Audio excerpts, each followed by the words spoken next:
Welcome to the Sound of Movement podcast. Today we're going to be talking about the secret sauce behind the UMS, the Unify movement system, and how we successfully combine strength, flexibility, and fitness all into the same kick-ass workout to turn driven people into athletes. Stick around. What's up, everyone? It's time to rock. If you're new to the tribe, Rich is behind the mix, and my name is Rad Burmeister. We are Unity Gym, experts at turning driven people into athletes. This episode is brought to you by the Unify movement system, the only online program effectively balancing strength, flexibility, and fitness so you can unleash your inner athlete.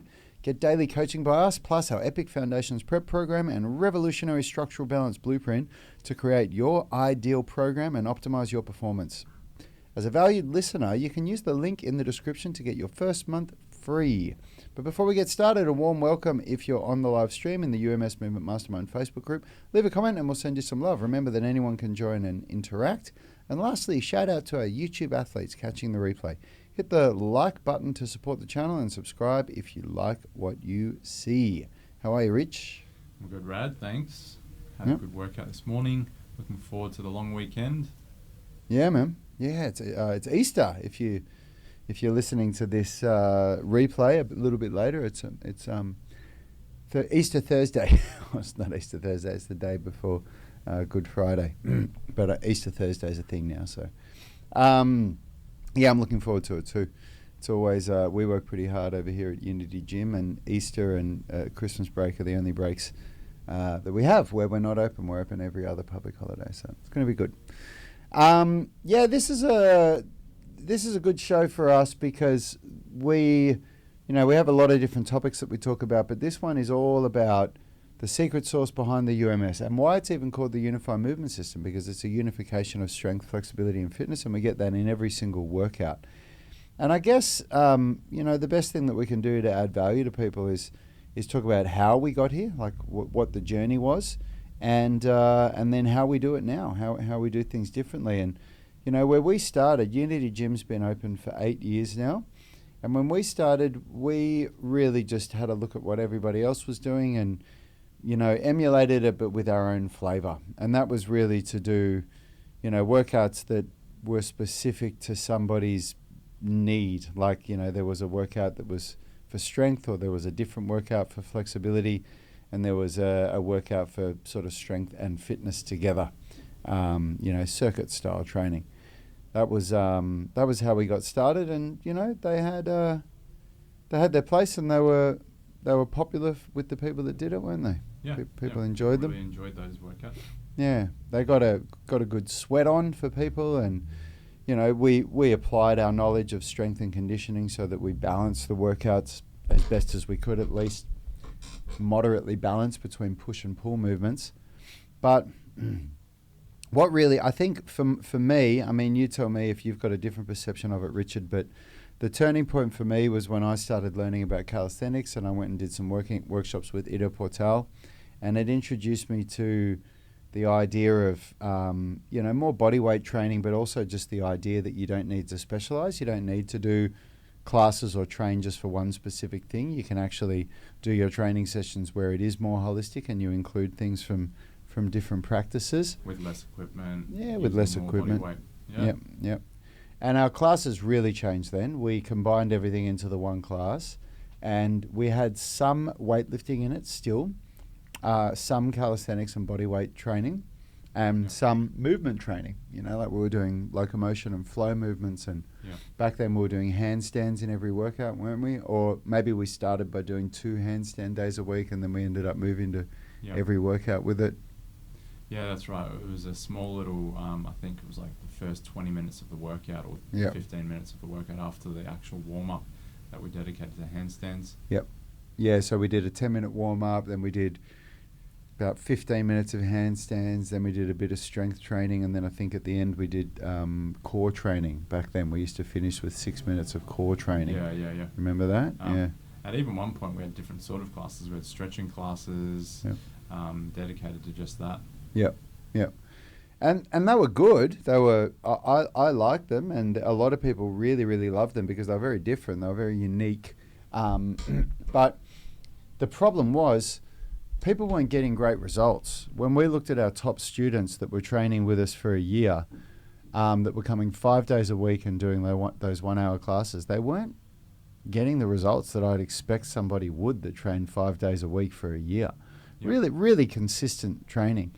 They weren't objectively stronger. They weren't, objectively in better shape, more muscle, leaner. They were good. They were doing well. They could do what we did well, and they would have been able to go somewhere else and jump in and have some fun with people. But still, none of them could do handstands or muscle ups or double body weight squats or 150% body weight bench press. Like, they weren't getting anywhere with their flexibility, really. Yeah, no, people weren't getting really flexible at all. Like they were doing stretching, but they weren't getting anywhere with it. And that was that's when we really, just took an honest look at what we were doing and realized that we'd thrown a lot of rhyme and reason out the window with our classes in favor of doing things because they were different and exciting, and it would definitely, I had a bigger influence on that. I really wanted to do classes that I felt were going to set us aside from what other people were doing, purely because I enjoyed that stuff, and I just didn't think that there was much of a future in just doing what everybody else did. And that was when we really reviewed what we already knew about strength and conditioning, things like what's the minimum amount of volume that you need to do on a muscle group in one workout in order to achieve hypertrophy, muscle growth, or the minimum amount of volume needed in order to achieve strength improvements. And we weren't getting it. I think back then we were doing 3 sets of the big lifts within a workout. Yeah. And all the research shows that, one of the sort of rules of thumb for hypertrophy is that if you want to make your muscles bigger, the bare minimum that you can do on one muscle group in one workout is 40 to 70 repetitions. And the ideal rep range for hypertrophy is about the 8 to 12 rep range, depending on how trained the individual is. So when you look at that, it's basically like a minimum of 5 sets, 8 reps. So we went back to doing that stuff, but we still weren't doing much flexibility back then, where we were still doing the strength training, where we were doing the handstands and the strength training and the core training. Very much separated, at a different time. I think back then we did 1 day a week where we did flexibility training, didn't we? We did on Wednesdays. Mm-hmm. That was before we were doing straight arm strength. Yeah. So we were doing bent arm strength on Monday and Thursday, and we were doing lower body squats on Tuesday, deadlifts on Friday. Yeah. All of them had handstands before and a warm-up before, and then 6 minutes of core at the end. Yeah. So there was a bit of flexibility, but it was only the warm-up, the 10 minutes at the start. And then on Wednesdays, we did a really big stretching session for about 40 minutes. Yeah. And we did all of these things that I'm explaining here, we did for a year. We didn't just do it for a month or two and then change it. We did it for a good year and then looked back on it. And again, people weren't getting flexible. And I wasn't even getting, Stephen's saying, and no one came on Wednesday. That definitely the attendance dropped on Wednesday. Do you remember that? Yeah. The attendance used to be half on Wednesday every week. And we used to try so hard. We'd tell people, you have to come and do this stuff. And the goal was, Stephen, it was really funny. This is how we got to where we are. We were doing what everybody else, we were doing more than what everybody else was doing with stretching, which was that we were actually doing it with them and showing them. But the goal was, okay, we're going to teach you how to do the stretches. Now you need to do these every day. And of course, not only did nobody come on Wednesdays, but even the people that came on Wednesdays, they didn't do it outside of class time. If you're going to come to the gym 1 day a week for an hour, people just do what they do in the class. They don't go out and do another 30 or 40 minutes of work afterwards. People just don't do that. So going from once a week dedicated, it now is 5 times a week in the workouts every day. Yeah. And that's when we found, we started to see a lot better results with people's flexibility, consistency, and I guess just attendance in the gym. Yeah. And it's funny how that came about. I remember that was directly my decision, and because I remember I had to fight Yanni on it, because it goes against everything that strength and conditioning says you should do. We're always taught that you shouldn't pair stretching with strength training at all. They've got to be separate things.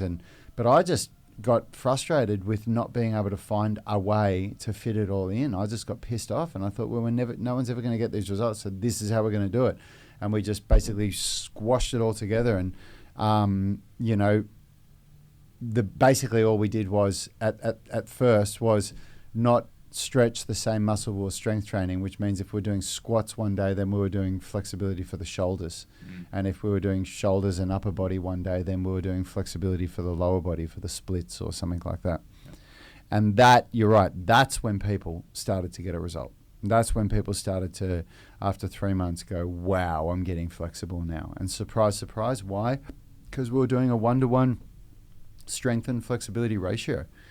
And if you do it, it works. At one point, we also didn't really have circuits. Yeah, we didn't do anything at that point, did we? Doing the strength and the flexibility, weren't we? We were doing circuits, but there was no cardio in them. They were 100% supplementary movements for the strength training. And again, it went back to the idea of, well, we need to condition the shoulders and we need to condition the glutes and the this and that. And okay, well, the only place to do it is after the strength training. We've got to do it here. So that was what we were doing. And we just couldn't find a way to fit cardio into it. Yeah. And then the circuits were born. Well, it's more important, but it's more important to talk about why they were born. Because a friend of ours who's a fitness professional at age 37 had a stroke. And this is a fit person, somebody that you would not expect to suffer a stroke. And that really rocked us, because that was not younger than you, Richard, older than you, but younger than Yanni and me. And we thought, man, we need to do cardio in our training. Not only that, we got a bit of feedback from a few of our clients that, they used to like feel out of breath when walking upstairs and stuff. And it didn't sit right with us that, people would come to the gym and they were losing fitness. It doesn't seem like you're doing your clients a service knowing that people are out of shape cardiovascularly. Your heart's an important muscle as well. And I think that's when we sort of realised, both from the feedback and our friend, that we needed to change and do something about that. Yeah, and so we created, what we did was that for the lower body circuits for the Tuesday and Friday, which was basically those circuits at the time were supplementary exercises for leg training, we just added a couple of cardio stations to it and, reduced rest times. Because when you don't have equipment, the best way to elevate your heart rate, which is what cardio fitness is all about, elevating the heart rate, the best way to do that is by moving your own body weight. By moving your own body weight, like by doing squats, lunges, walking, running, cycling, whatever. Like when you move your own body weight, it is superior to any kind of machine for getting your heart rate up. So it's actually there's a really good opportunity there with your lower body training, that you can do supplementary lifts to add volume and add a bit of diversity to your lower body, your squat days and your deadlift days. But you choose exercises that don't just add volume, but that also really get the heart rate up. So for example, on your deadlift day, kettlebell swings are one of my favorite exercises. There's really good research into how good kettlebell swings are for your back and for your core stability and strength. They're also amazing for glute and hamstring strength. And my God, mate, put 40 seconds worth of kettlebell swings into a circuit where you've only got 20 seconds rest, and you'll know about it. That was really, and then of course it's so funny because the amount of times we had to change. Every time we wanted to add something, we had to remove something else. That was the hard part. And so the hardest part for me was really to remove all of the movement training, the locomotion, the flow, the handstands, because I really love that. And that's the stuff that motivates me. And really it's the stuff that motivated me to create the UMS. So it was really hard for me to let go of that. And I did it because basically, it was really obvious that if we wanted people to get better at movement skills, at cartwheels, at handstands, at press to handstands, at muscle ups, at anything, that at the core of that is strength and flexibility, and of course being in a good body composition, not being overweight. And if we weren't getting that right, if we weren't making people strong and flexible, then what's the point of working on skills that require strength and flexibility. So that was why I'm finally came to the conclusion that that's what we had to do. So now the way that we do our classes, those skills are a bonus add-on for senior students. Like, for example, handstands are never trained within the classes at Unity Gym anymore. We teach people how to do handstands. We give them our handstand masterclass online program so they can watch it, but then they have to come early before class and do the work before class. Yeah, handstands aren't really great. Same with a lot of the technical skills that require, big compound movements, including Olympic lifting.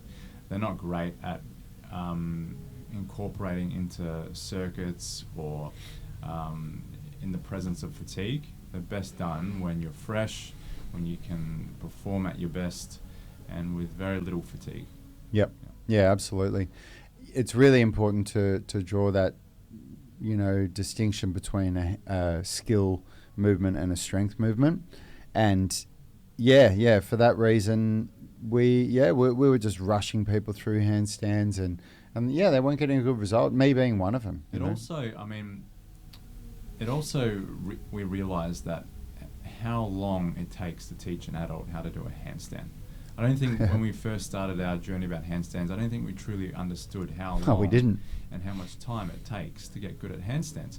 And that little brief period of time at the start of the workouts just wasn't cutting it. We just saw on a large scale the amount of people coming through that they weren't improving. So, we realized that we needed to take it out and make our workouts more about the other components of fitness and strength and athleticism. Yeah, and the problem is that we've seen people, like we've had members that left our gym to go to a gym that really did focus on handstands, like a gymnastics gym where, they spend half an hour a day out of every workout, or you can choose handstand classes, whatever.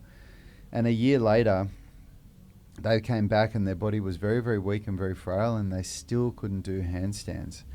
And that's a really sad moment. And this is one of the reasons why we took this stuff out, at least of the core program, the core workout. Because if you're going to train, if you're going to dedicate that much time to to training, whatever your goal is, I think you've really sold yourself short if you do a year and you've become weaker or you haven't become stronger. Like if you're not seeing improvements in strength, flexibility, and fitness at the grassroots level of it, I think you're doing yourself a disservice with your training. I really do. You should be feeling that your injuries are getting better. You should be feeling that you are getting stronger, that you can lift more weight, that you can do things easier. You should be feeling that you're getting fitter, at least to a certain level. With all those things, when where you get to that level where the only way to go further is to specialize. But so that's really how we unify strength, flexibility, and fitness, and it works. It works phenomenally. We do it in an hour.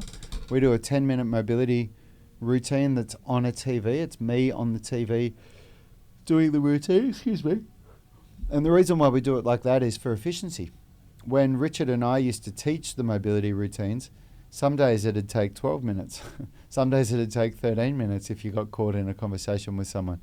Yeah. When we do it on the TV, it takes 10 minutes exactly because we've put a timer on and that's how we recorded it. And then when we get people just started on the workout, it all just happens so much quicker and so much smoother. It's very, very efficient. So if you haven't seen the magic of the UMS, jump into our UMS online coaching group. Grab your first month free if you use the link in the description of this video or podcast. Anything you want to add, Richie? No, that's pretty much it. We covered a very rough. I'd say there's a lot more detail into our story. Left a lot out, but that's the general gist of the evolution of how it came about. There was many weeks and months where we were going backwards and forwards with ideas, and honestly, it's a really tested way of training. Very tried and tested. We've been running our program in its current. We ran it for 5 years, iterating it the way that we just described before it got to where it is now, and now we've been running it in its current iteration for over a year and a half, and it's really good. We get really good results with people and ourselves. So Stephen Pellegrino, shout out to you. Thanks for tuning in, brother. He's saying, sort of coach Summers' approach, strengthen your way into the skill versus scaling down the skills just to be able to practice it. Yeah, for sure. Vinnie Brown saying, the thing I love most about the programs is that it's taught me to be consistent with my training. Haven't missed a day, 6 days a week since starting last year. How good's that, Vinnie? Good days, bad days, doesn't matter. Turning up every day has made the difference. That's what it's all about, man. Well done, guys. You guys are both superstars. And I'll see you both in the UMS online coaching group in 1 minute, where we go live for our daily coaching call. Health is about performance, not just body image. You better be willing to accept what you're going to have to do to get there. We'll start focusing on movement goals, strength goals, flexibility goals. When you nail that skill, it's there forever. The body image goal doesn't get you that far. It's the consistency and frequency that's going to get you there. It's not the intensity. There's no shortcuts to mastery and movement. Destination doesn't change overnight, but your direction will. The gym is not the place to beat up the body that you hate. It's the place to build the body that you love. We are the gym that teaches people how to move instead of just exercise, because we believe that health is about performance, not just body image.